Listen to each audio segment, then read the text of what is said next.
When it comes to choosing a doctor, are you the type who spends hours looking for one with a lot of experience and degrees, or do you rely on your friends and family for recommendations? I'm more the latter. Well, the medical website Vitals conducted a survey, and it found your personality may play a key role in your search for a physician. And with more on that is Dr. Keri Peterson, a contributor to Women's Health magazine. Dr. Peterson, good morning. Good morning. Okay, as a doctor yourself, you know that people kind of shop around and all of that. What do you find that they're looking for usually? I find a lot of people still rely on online reviews. And in fact, in this survey, 56% of people do rely on online reviews.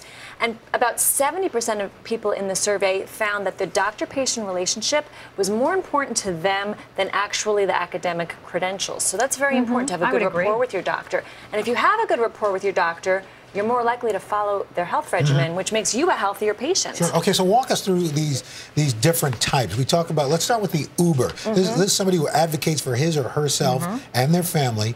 So what are they most likely to do? So the Uber is someone who spends a lot of time looking online to try to read online reviews. They narrow it down, they interview the physicians, and they rely much more on the academic credentials than they do on the interpersonal relationship. So it's much more of a business relationship and a lot less love in there. They're also very thorough and organized. So they'll come to the doctor with a list of what they want done, and they look at their physician like an employee rather than a collaboration. Should be a tough patient, right? Okay. It can be Then there's the outsourcer, and these are the people like me, I think, who are content to follow doctor's orders without asking questions. So who do they gravitate toward? So outsourcers are people who will rely on the doctor themselves to refer to specialists as a recommendation. They really rely on the physician's expertise. They follow instructions very, very well. They tend to avoid social media and being online, and they tend to really just be happy in their relationship with their physicians. They tend to stick out with them a lot longer.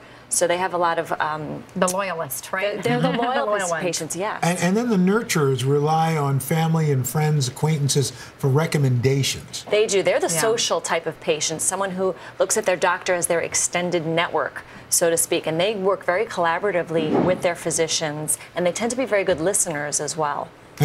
So which one gets you the best health care? I would say most patients have a little bit of each type of personality within them. In my practice, I would say the outsourcers are the ones that follow the instructions best, and the Ubers are the ones that will challenge me the most. But I like both of those because there's a balance there. And a lot of times people end up leaving their doctors. Why do they tend to Some leave? people do. So 40% of the time in a survey that was done by Vitals found that they leave because the insurance changed. About 21% of the time it's because they disagreed with the doctor's diagnosis, and 17% of the time it's because the doctor moved away. And there was actually a critical time period. If they moved more than 20 minutes away, that's when they decided to leave. Sure, absolutely. Yeah. What about, the folks who do a lot of that online stuff? I'm always cautioning my kids, just because it's on the internet doesn't mean it's true. Do you have to be careful about these online reviews and things? Absolutely. There's actually two types of online reviews. There's open loop and there's closed loop. Open loop is where anyone can leave a review, and closed loop is where the patient's identity is verified. So there's a lot of online websites that provide reviews. For example, ZocDoc's a closed loop review. But then a Yelp is an open one? A Yelp is an open one. So it's probably better to look at a closed loop than an open one. And real quickly, most important piece of advice for somebody looking for a doctor right now? I think you should have a balance between having a good rapport and feeling comfortable with your doctor and trusting their credentials and competency. It's an interplay. All right. Dr. Keri Peterson, is always great to have you here. Thank you. My pleasure.